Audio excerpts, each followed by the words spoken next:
বিয়েটা যদি বাড়ির হয় তাহলে কিন্তু একেবারে বরকনেকে নিয়ে আমরা লাস্ট ব্যাচেই খেতে বসি। দেখতেই পাচ্ছ ব্যাচ পুরো ফাঁকা, আমরা বাড়ির কজন ছাড়া।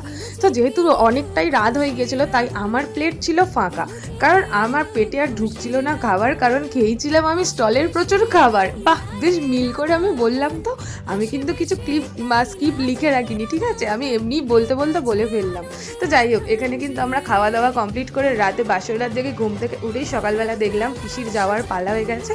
পিসে মশাই চলে গেল, সেই দুঃখ আমরা না করে চলে এসেছি বাসি খাবার খেতে।